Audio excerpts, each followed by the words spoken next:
let me put this question to you about the foreign policy debate. Sure. In election 2008, one of the reasons that President Obama won was because the American people basically turned against Bush-era foreign policy. You saw opinion polls turn against the Iraq War first, and later a majority was even thought that going into Afghanistan, or at least occupying Afghanistan, was a mistake, right? Yeah. And I don't think you ever got a poll that said we should never have attacked Afghanistan in the first place, right, because people still remember who attacked us. Yeah, but yeah, they right. But yeah, there was an argument for getting out. Public opinion turned against the war. Yeah, it tipped, and yet now, as we're approaching another presidential election, it seems as if the Hawks are back in control of the foreign policy debate. How? So why is this? How did this happen? That's a really good question, and I'm not sure. Well, I know that I don't know the answer, but I'm not even sure that I have a good draft of an answer. So I'm going to sort of, to some extent, make this up on the fly as we're talking and see if it makes sense after I say it. Dangerous thing for a commentator to do. But I think a few things. First of all, again, I think you have to pay attention to institutional incentives, right? And it is, and where the position of the brass is, and where the position of the what used to be called the military-industrial complex is, right? And so you don't have at the top of the military, right, institutional incentives to say reduce the mission, right? So, right, down there, at the, the lieutenant level or lower, there's maybe a lot of incentive to say reduce the mission. This mission sucks. Right, yeah. And it doesn't seem to be working. But higher up the chain, there's not a lot of institutional incentive to do that. So, right away, you don't have the citizen soldiery arguing against this very forward defense posture. The second thing I would say, just as from a psychological perspective, is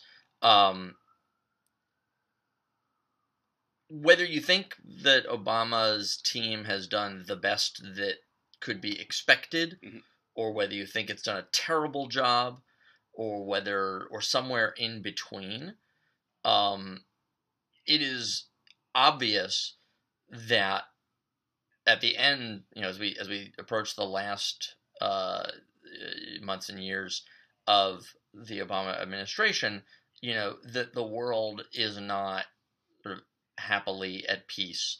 The United States didn't get rid of George Bush and suddenly everybody decided we're wonderful, sure, and we're all making friends, right? I think that would have been a crazy expectation. But it's a very difficult thing, I think, to swallow if you have presented yourself and oriented yourself within the world as the overwhelmingly dominant power responsible for stuff everywhere, right? And that's been kind of the terms of debate all through, really certainly since the end of the Cold War and arguably since World War II,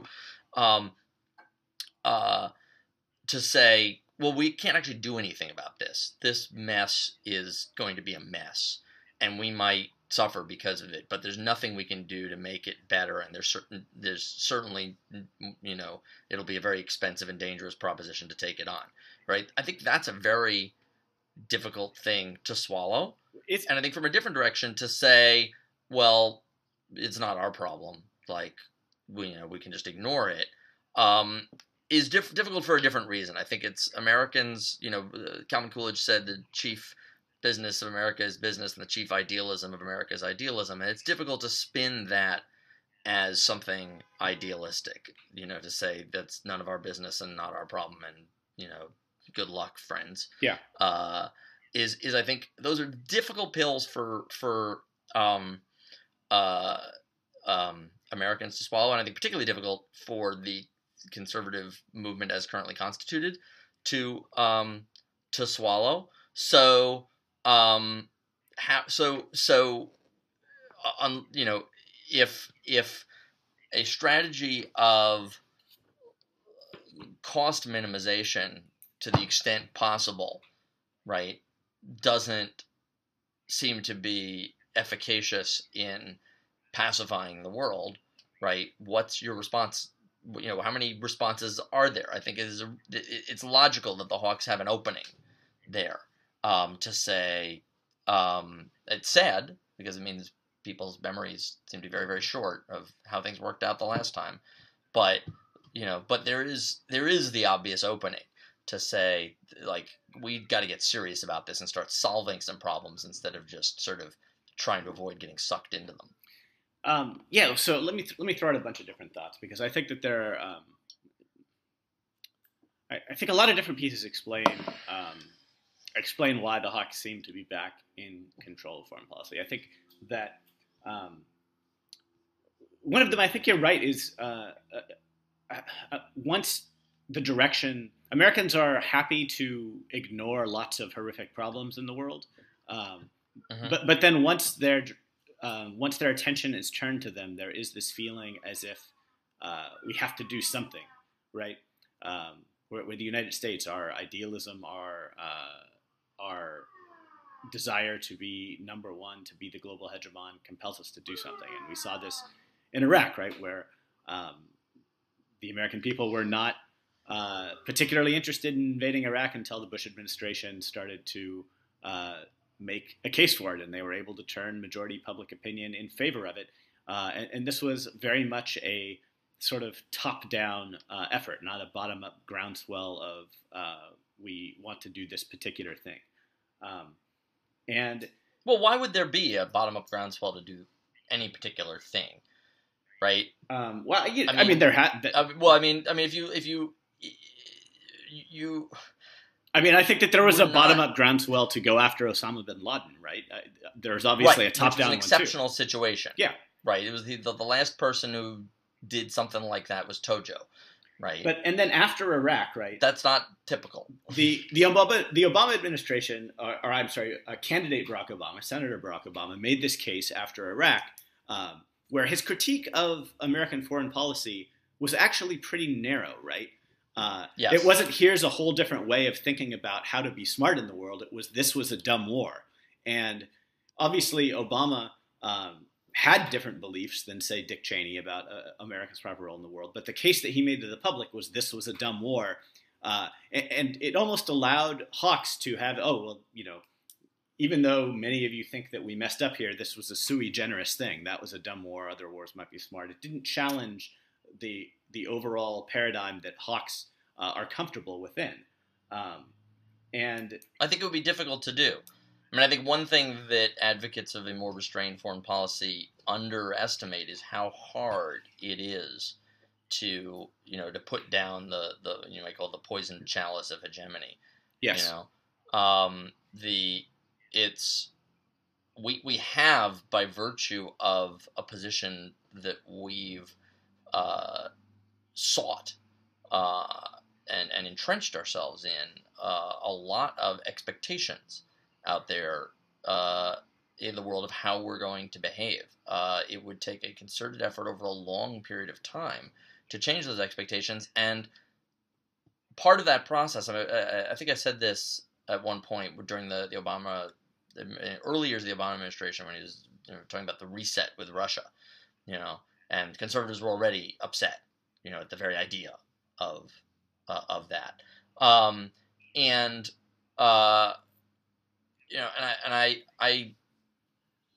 commented, what would be the difference in what it looks like between a power like the United States rationally, establishing a line of where our interests are, right, and beating a retreat, right? If we don't actually have any interest at stake in Georgia, Mhm. if it's crazy to say we should go to war with Russia over whether Georgia can retake Abkhazia or South Ossetia, right? If it's crazy to say, oh, we should go to war with Russia over whether um, Ukraine can get back Crimea, right?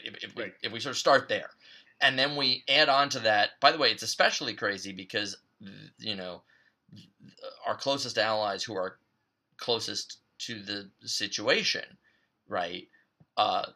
Germany, for example, right, are really against the idea and have the most to lose, right, if it goes wrong, right?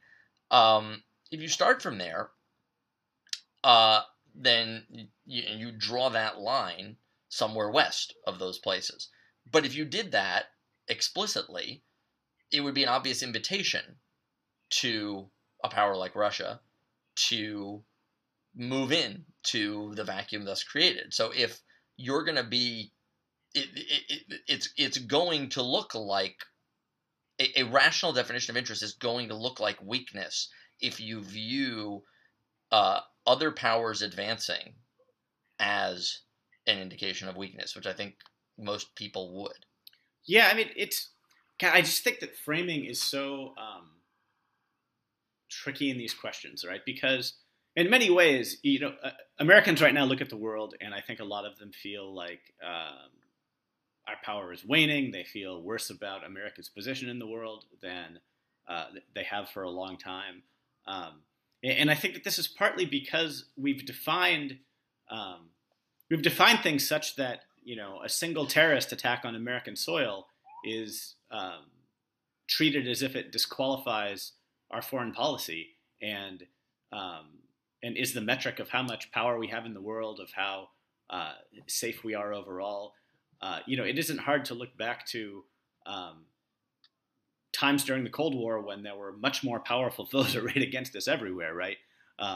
Historically speaking, America is in a relatively powerful position, and it's irrational to think that we are not so. And yet the way that both it's the difference between the question. It's the difference between sort of relative security and absolute security on the one hand, and it's the difference between sort of security and power, right? On an absolute basis, we're not perfectly secure, right? And globalization, on some level, makes it more and more plausible that threats from anywhere can come home, right? It's if a terrorist could come from any part of the globe and attack the United States, then there you can't have the security of the oceans is not as secure as it was 100 years ago. But by the same token, the odds of that, even including 9/11, are very, very small.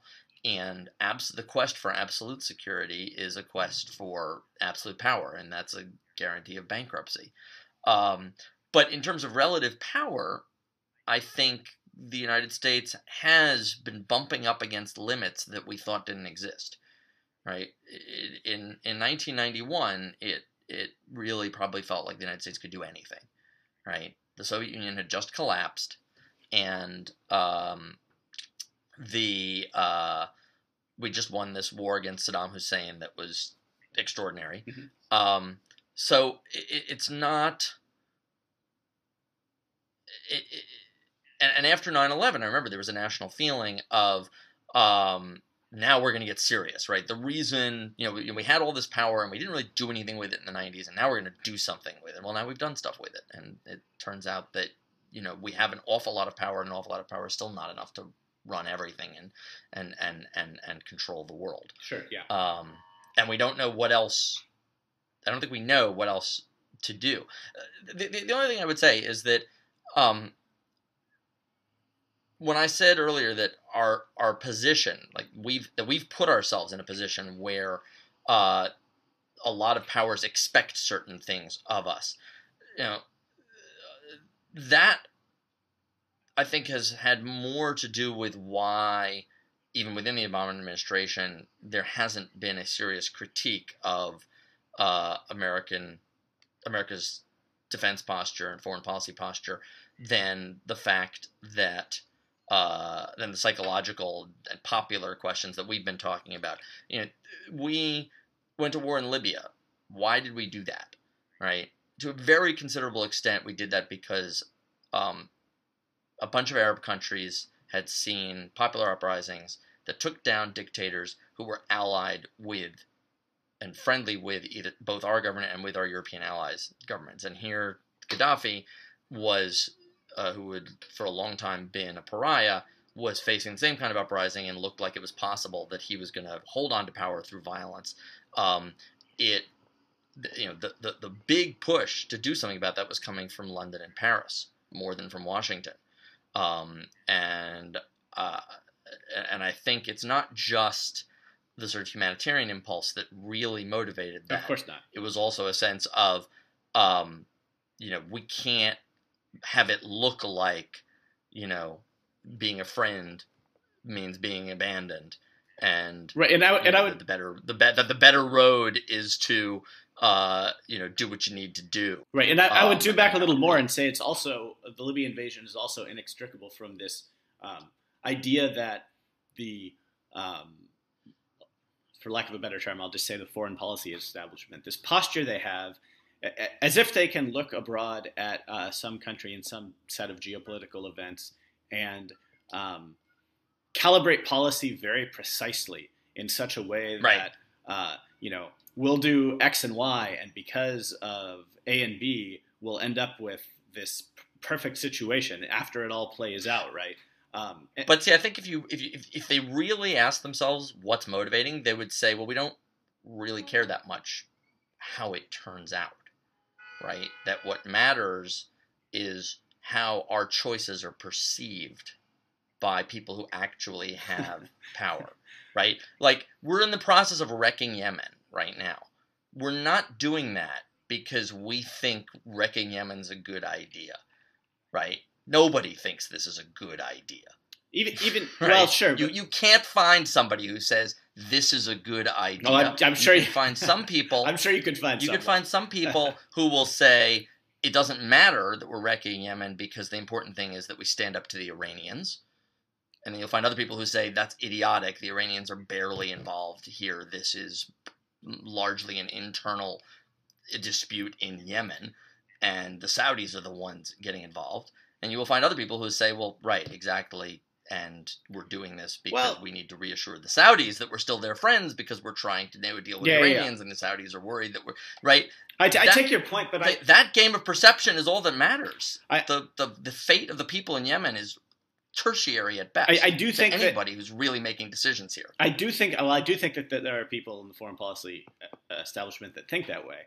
But I also think even if you think about the kind of public rhetoric that is mainstream, that doesn't just get someone laughed off of the national stage, right? Think about Hillary Clinton's position on Syria, right? Right. Which was that if only we would have listened to her, ISIS would not have come into power. And listening to her would have meant going in and supporting rebels that were fighting Assad, right? The person who has been the most successful fighting ISIS, right? And right. And well, we would have had this other set of we would rebels. have won before ISIS came into power, and sort of better people would have wound up being Assad's replacement. Right. I don't find it very persuasive. But. No, it's the kind of argument that relies on so many things to go right in so many different implausible ways. But this like weird, it just is striking to me that a figure is. But do you think she really believes that? Oh, I have no idea. In her heart of hearts, do you think she really believes that? Or do you think in her heart of hearts she believes it's important for us to be the driver of events? Oh, I think that at the time, when she first... What the events are, then we'll see. I think that she's a hawk at heart, and that she wanted America to be involved in Syria at the time. She did not anticipate the rise of ISIS there. And once it came to power, she looked back and tried to figure out how she could explain what suddenly looked like, and anyone who was talking about supporting the rebels and then is now allied with Assad against ISIS, has to have some post facto explanation of this kind of weird twist in what they're advocating. That's an interesting statement in and of itself, that they have to have a post facto explanation, as opposed to saying, oh, geez, didn't see that coming. I better rethink how I'm thinking about this. Right. No one ever acknowledges that they didn't see lots of things coming. It's, yeah. There's another dimension. It's related to some of the psychological things that we were talking about a little bit before, and it'll maybe enable us to transition to something else. And that's sort of the importance, I think, for any political movement of having enemies. And that applies to left and right. I mean, they have different enemies, but having an enemy is a very important, a very important motivating force. And I think on the right, the Hawks can tap into that need to say, we're acknowledging who the enemies are, and we're going to do something about that better than a more nuanced Obama-esque realist approach or a sort of principled non-interventionist approach.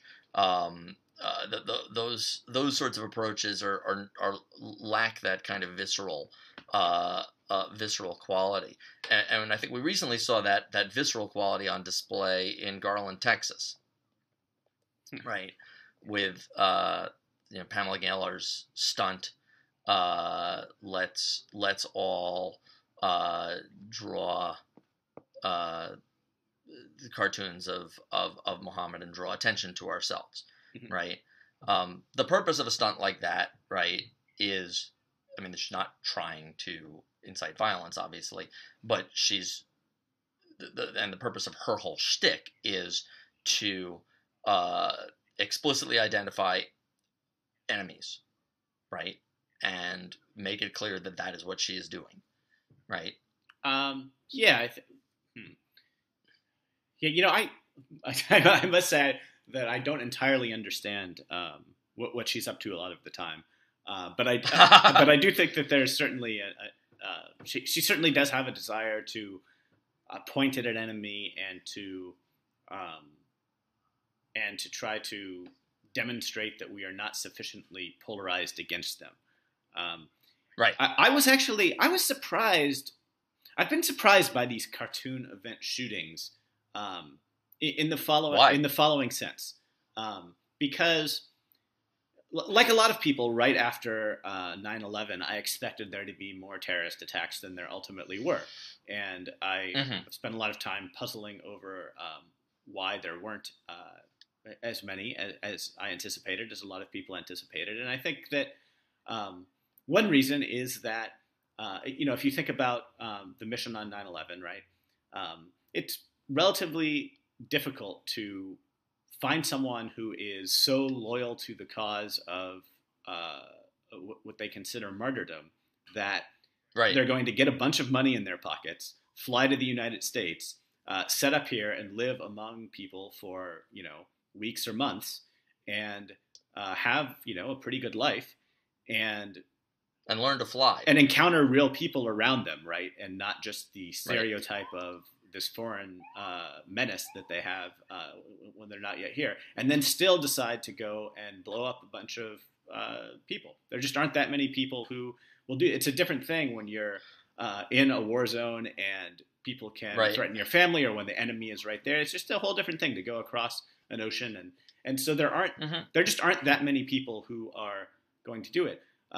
And I guess what surprises me about the cartoons cases is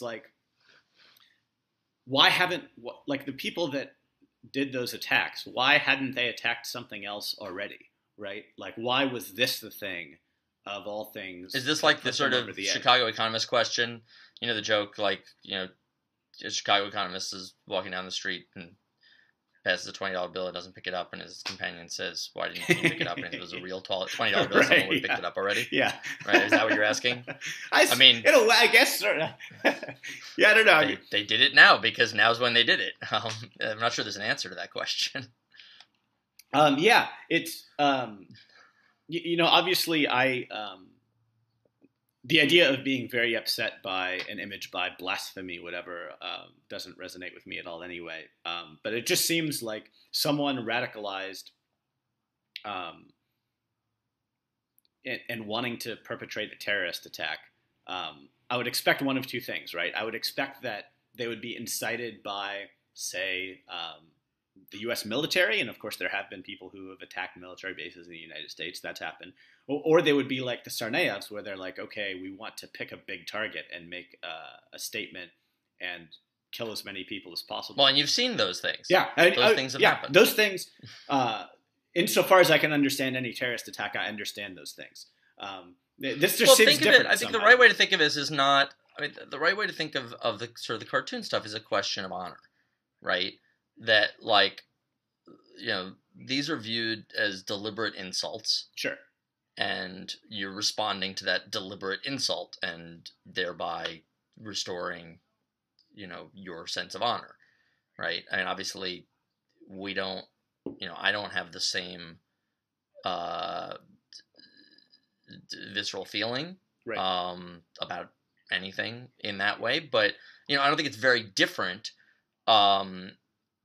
from, you know, the way lots of people react to, you know, flag desecration, you know, or, you know, things like that. People get really pissed off about those sorts of things because they're insults to things they hold dear.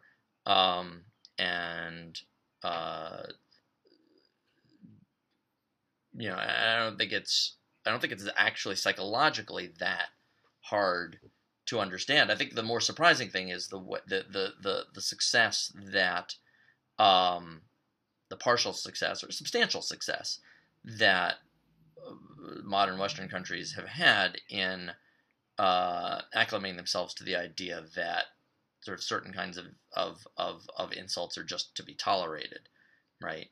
Of getting past that kind of honor and shame approach to these sorts of questions. Yeah. That's atypical in history. Yeah. You know, actually... And it is imperfect. We haven't gotten past it completely. We still argue about this sorts of stuff. We just are much less likely to shoot each other. Right. Yeah, one thing I find...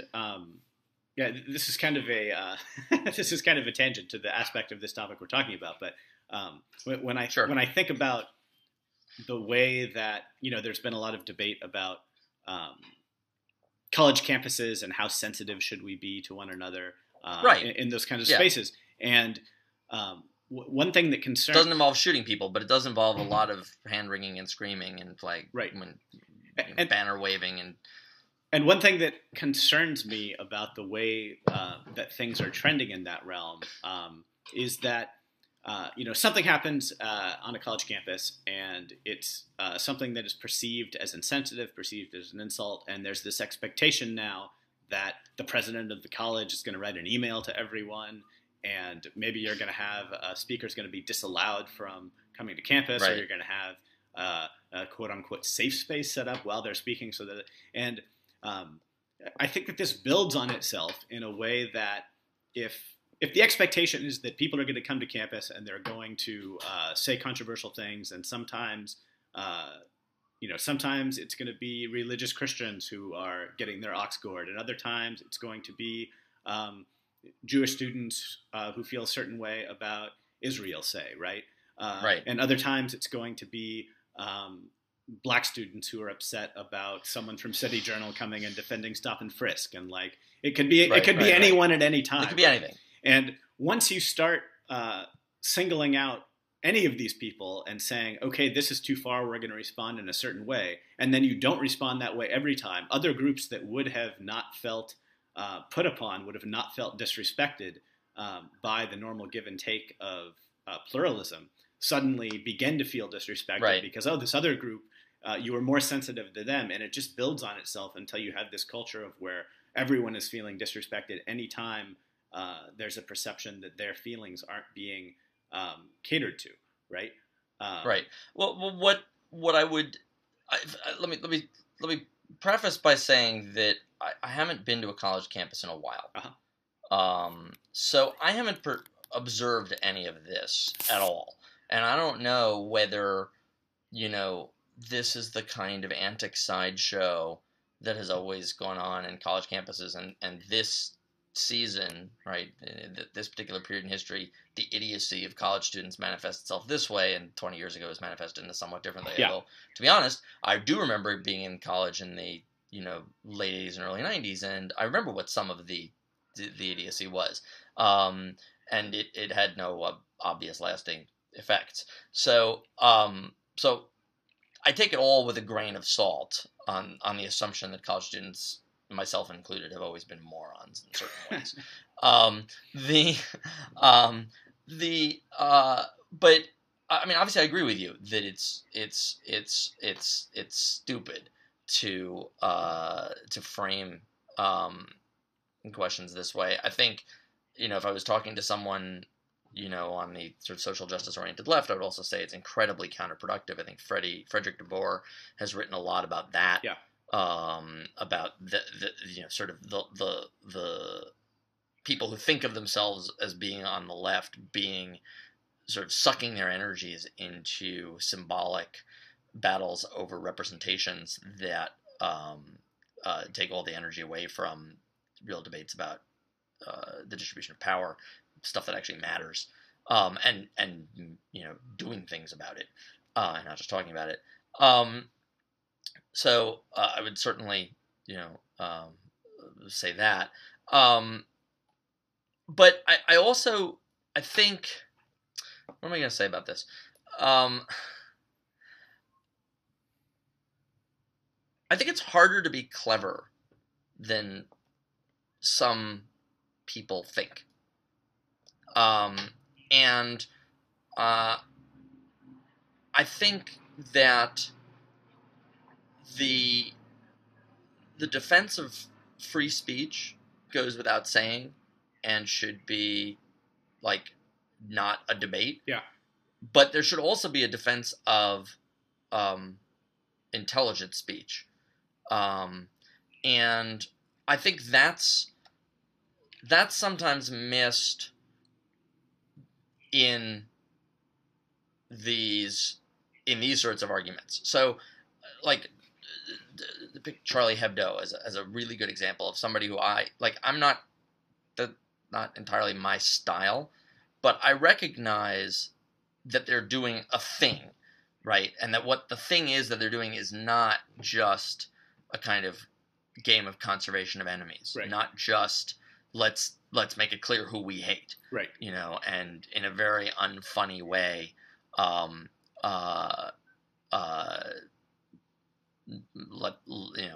them know that they're in the hated camp, right? That's not what they were doing. There were times that they were very clever, right? And even when they weren't being clever, you could see that there was a thought, and so I'd like to see more often when you have a controversy about something offensive, right? Part of the defense be, hey, one of the rules of civilized society in a modern liberal world is you just deal with it, right? But part of the defense be, well, actually, the satanic verses is really interesting, right? Right? Like, if you can't see that, there's you're missing something. Yeah. Actually, you know what I mean? And to be able to distinguish that even when you're defending. You say, this is really stupid. Pamela Geller is an idiot, right? And her stunt is a stunt. Nobody should have done it. They have absolutely every right to do it. Yeah. Right? And that right should be absolute. Yeah. There should be no debate about that question. Yeah. But I know what the stunt was. There's a content. And the content is not just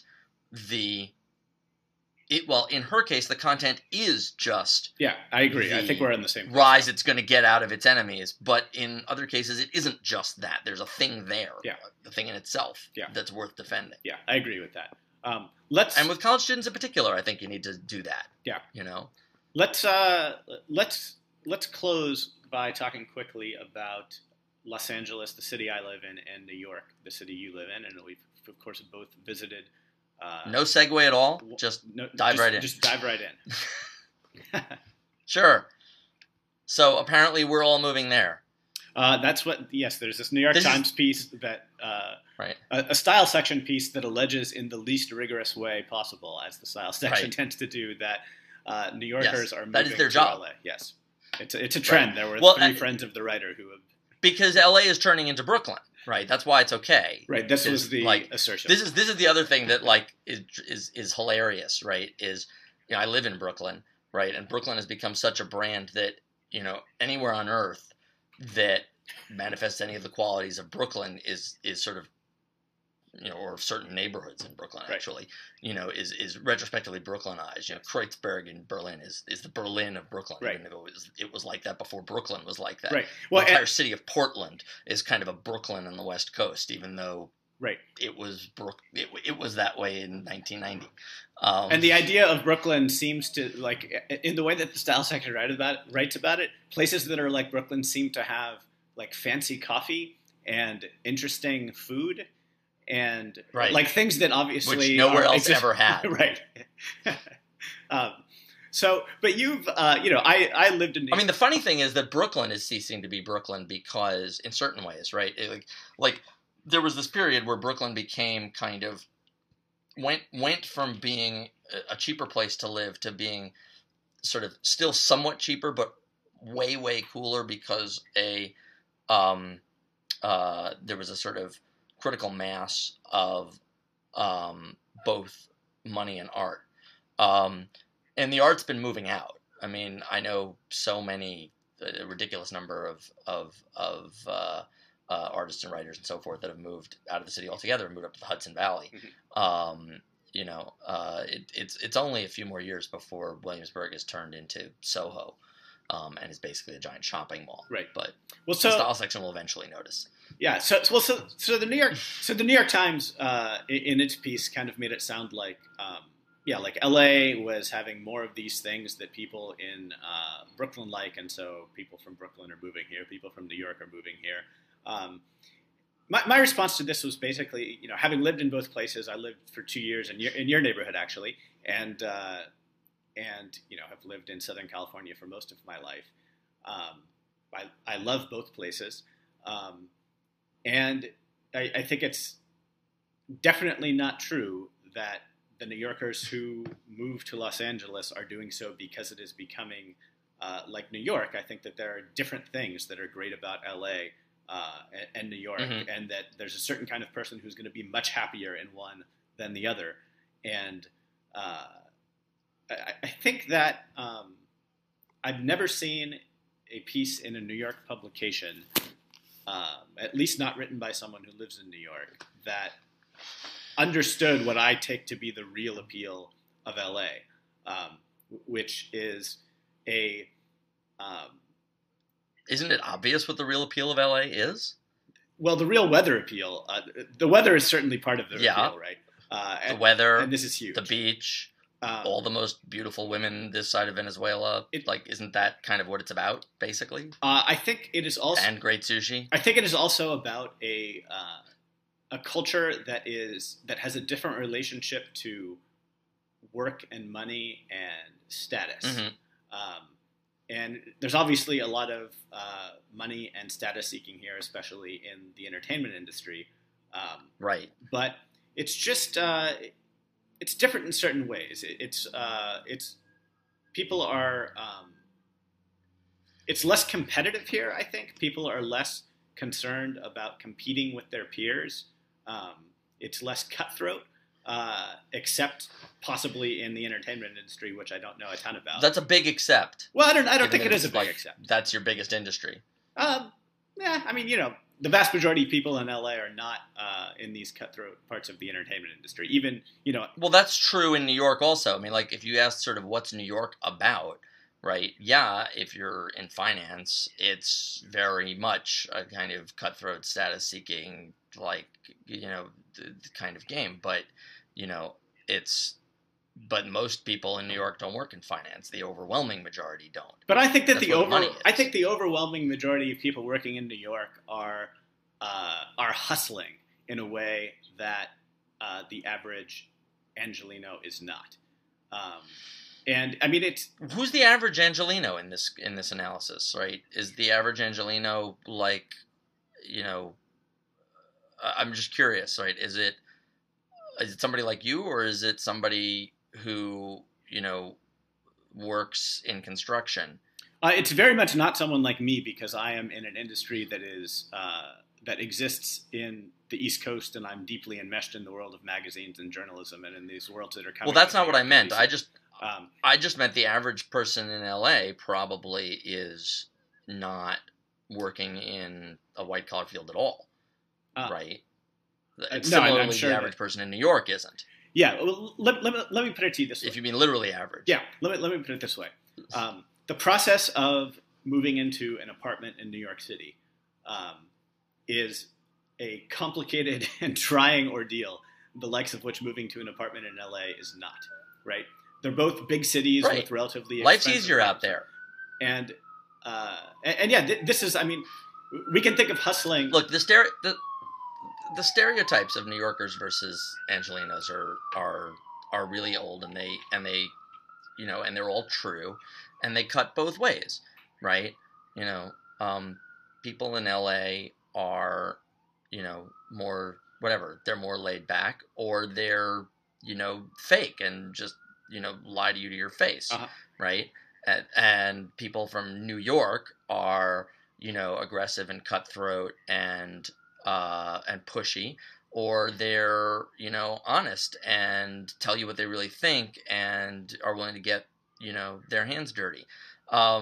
Those are two ways of describing the same people in different kinds of interactions. I'm involved in the film community here in New York, right, in the other part of my life, and you know, they talk. You know, if somebody is in, you know, if they're doing a project and there's somebody involved who's from LA, like one of the first questions, you know, there's a certain amount of eye rolling of like, are they really LA, you know, and are we really going to have to deal with that kind of, you know, fake niceness, fake enthusiasm, like just you know, or are we going to actually know what the heck is going on ever?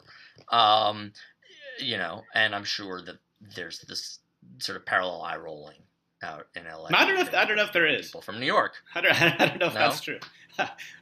About pushy, difficult New Yorkers. No, I don't know. Maybe. I mean, I definitely. I don't know. I definitely. I think that LA is. Angelinos are less. Think less and are less engaged and connected with places that aren't here. People don't read as much here. People certainly don't read as much national affairs journalism, right? But another difference But is that really New York versus LA, or is that New York and Washington versus the entire rest of the country? Oh, sure, yeah. It's. I mean, you could, you know, I mean, the San Francisco. I mean, part of the other joke that people used to say, the stereotype of sort of New Yorkers versus Californians, not specifically Angelinos, is that sort of people in New York. It's not just that we compare ourselves to each other, but that, you know, we have a sort of a sense of historical memory, as well as a sense of awareness of the rest of the planet, and you know, New Yorkers measure themselves and their city against London and Paris and not necessarily London and Paris now, but London and Paris in their heyday, and like that's, you know, that's what gets in their head. And the stereotype of Californians is that they're, you know, they're here and now, and they know that they live in paradise, which they do until the water runs out. It's the here, which it's doing. How are New Yorkers moving to California? There's no water. There's plenty of water. It's they want to eat the last avocados. It's going to be fine before they can be shipped east. If we just stop watering our lawns and washing our cars, you're watering your lawn. That would be enough. I mean, if you look at you war criminal. If you look at the percentage of water that goes to lawns and car washes in California, it's so much of it. I mean, the biggest piece is agriculture. Well, no, it's overwhelmingly. It's overwhelmingly agriculture. I mean, that's all the data is. It's overwhelming. Oh yeah. But if you look at that's 80%, and then the other 20 you can talk about. Yeah. No, that's Slice what I mean. place. So if you look at that other 20, 80% of that is cars and lawns. It's like we're not. It's going to be fine. People are going to have brown lawns and eventually convert.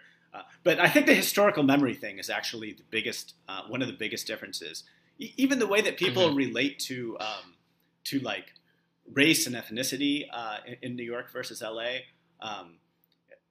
There's no equivalent to like the people with strong Irish identity, Italian identity. And even the relationship, if you try and map New York race relations onto LA, I think a lot of people here would be like, race interaction as we see it is about Latinos and Asians. It's not really a black-white thing nearly as much as it is in New York, even though obviously New York has. I mean, it isn't in New York either. New York is. It isn't in New York either. I mean, even just saying black-white, who's black in this scenario, right? If I go into the park, I'm much more likely to run into a family from Haiti than I am a family that, from, that traces its roots back to North Carolina. But if you read the New York Times or the New York... The black population of New York has changed an awful lot in the last generation. And it's much more African than it used to be. It's much more Caribbean than it used to be. It's probably, I think, at this point, majority. But if you read the New York Times or the New York Review of Books, or if you read, if you read the kind of Jewish press in New York, you're still getting a black-white or a Jewish-white, Jewish-black. Like, these are still the paradigms. If you read La Opinion, if you read the LA Times, you're much more likely to see writing about race that is about Latinos, that is about Asians. It's just like... Fair enough, but if we step outside of the media world, I think... Well, tell me if I'm right about this, actually, because I don't live in LA, but I was reading an interview with Louis C.K. the other day. I forget where it was. It might have been on IndieWire. I'm not sure. And he was talking about living in New York, why he loves living in New York. Yeah. And one of the things he said is that for all that, class and class divides are huge, right, in New York. It's very clear where the money is, and the disparities in wealth are massive. And for all that anyone who has money does a lot to insulate themselves, you can't insulate perfectly, right? You have to go to the park. You have to use the subway. You have to use the streets. You walk everywhere, and everybody is jumbled up. The neighborhoods are small enough that, you walk from one world to another in relatively short spans of time, leaving out, neighborhoods that are, sort of flung sort of very far. But, in the core of, Brooklyn and Manhattan, you're going to cross a cross-section of humanity every single day by definition. There's just no avoiding it, no matter how rich you... Well, I guess, maybe if you're, Bloomberg rich, you can avoid it. But, you have to really work at it. It would be, the dominant thing in your life to work at it. And nobody does that. So, and that's not... My impression is that's not really true in LA, that you really can avoid it. You can limit those sorts of interactions to interactions that are on a professional basis with your, whoever's taking care of your lawn. There's a certain kind of life in LA that involves driving from your house to your workplace and then maybe to the grocery store sometimes in a fancy neighborhood. And you can certainly limit your interaction with people much more so than if you were. It's just the act of walking on the street in New York and riding the subway. That's all of it. I think that's absolutely true. I also think that LA, I think class is less easy to read here. When I'm walking you around, can't just tell by how clear their skin is. Whoever's got perfect skin is in. Maybe you can, and I just don't notice that. But you walk around, and in my neighborhood there are millionaires and homeless people who dress really you can't tell them apart because they're really. Yeah. How close do you get? You can probably tell if you get close enough. No, you can read some homeless people, right? Absolutely. But there are other homeless people who are like wearing the same t-shirt and shorts and flip-flops and yeah, Gotcha. it's beach bums and people who are just visiting. Because people dress much more casually. There's very few restaurants that you can't walk into wearing just about anything. It's right. It's just less formal. It's also, I think, winter clothes, I think, tend to be bigger signifiers than in summer. Maybe it's harder to read. There are differences in the summer and the winter in New York of how well you can read class. I don't know. But yeah, that may be true. And there's no. But can we at least agree on one thing? Yeah, we can. What is it? No.